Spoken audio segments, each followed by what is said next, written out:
Meus amigos, estou de volta para compartilhar com vocês mais uma notícia importantíssima que precisa ser repercutida. Eduardo Bolsonaro continua sua luta incansável nos Estados Unidos para defender a nossa liberdade, enquanto aqui no Brasil, Alexandre de Moraes segue tentando de todas as formas atingir o deputado. Para isso, ele se aliou ao PT em uma manobra para manter Eduardo como refém no país. No entanto, um fato inesperado chamou a atenção. O próprio PGR petista ignorou Moraes e o STF, levantando suspeitas de que algo muito estranho está acontecendo nos bastidores. Fiquem comigo até o final, pois vou mostrar todos os detalhes dessa notícia explosiva e o que pode estar por trás desse movimento. PGR ignora prazo do STF para se manifestar sobre passaporte de Eduardo Bolsonaro.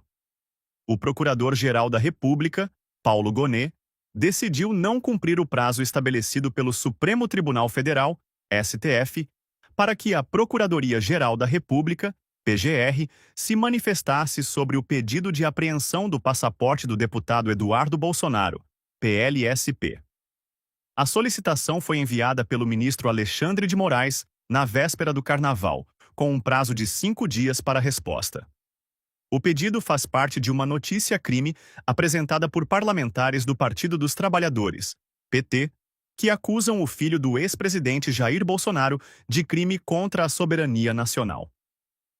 Segundo a petição, Eduardo teria articulado com políticos americanos ações para constranger e retaliar o STF e o Brasil.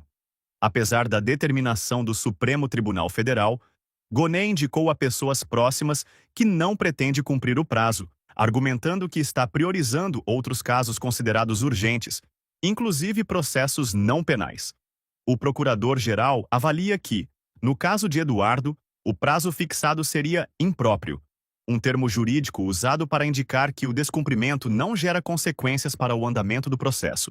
O relatório da Polícia Federal, que embasou o oferecimento da denúncia, aliás, a denúncia, em boa parte, é arrimada nesse relatório de 889 laudas, esse relatório utiliza o advérbio possivelmente por 96 vezes, né?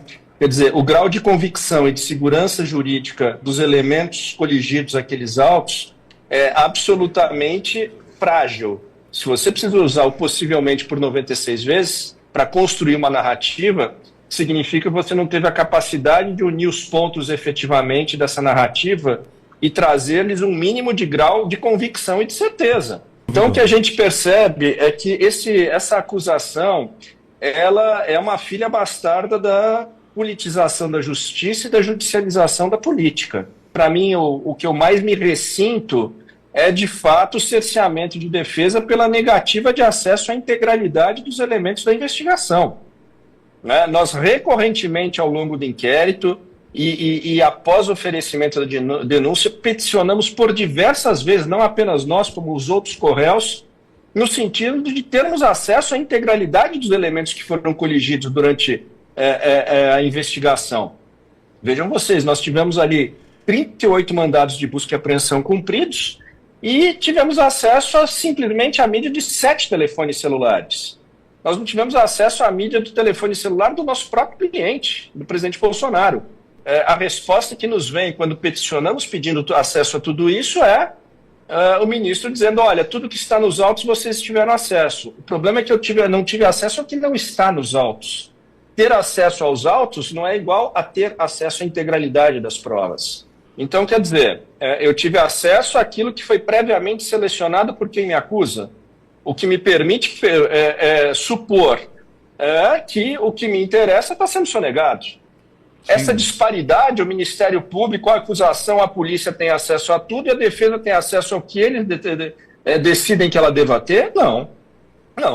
Isso é trazer um processo penal, regredir o processo penal para a Idade Média. Que país é este em que um condenado em 3 instâncias por corrupção e lavagem de dinheiro pode ocupar a cadeira de presidente da República? Foi tudo muito bem planejado, cada passo, ainda que trôpego, cambaleante, foi tudo feito diabolicamente desde o início, não com minutas fajutas, apócrifas, sem nenhum valor.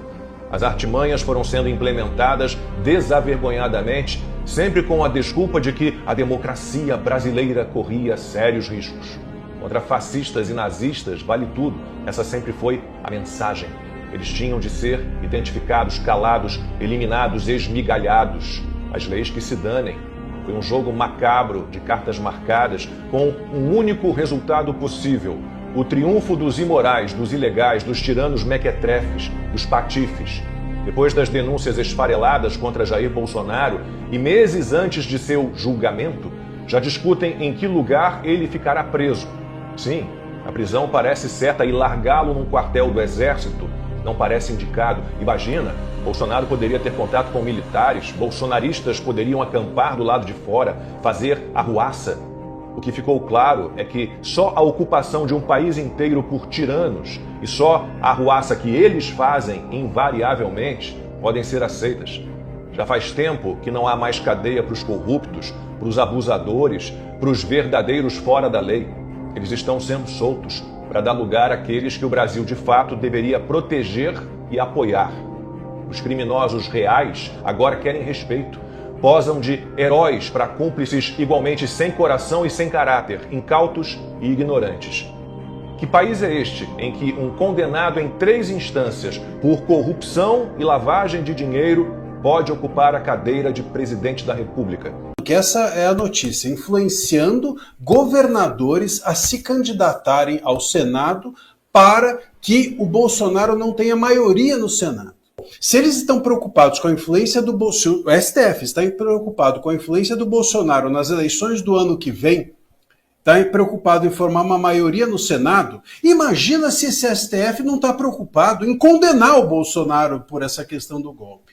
Se o STF está fazendo campanha, está preocupado com a campanha para o Senado, imagina só o que tipo de contenção que o STF não possui. E se todo mundo está caladinho, se isso sai na imprensa e ninguém sabe quem é o ministro, se isso está sendo dito a esses governadores e nenhum desses governadores vem a público denunciar, isso significa que nós temos também um executivo, porque esses governadores são do executivo, e nós temos um parlamento, todos eles submetidos. Aí você acha que ninguém sabe quem é o ministro dentro do círculo do executivo e dentro do círculo do parlamento? Por que ninguém vem a público e denuncia quem é? Fala, olha, o fulano de tal foi me procurar.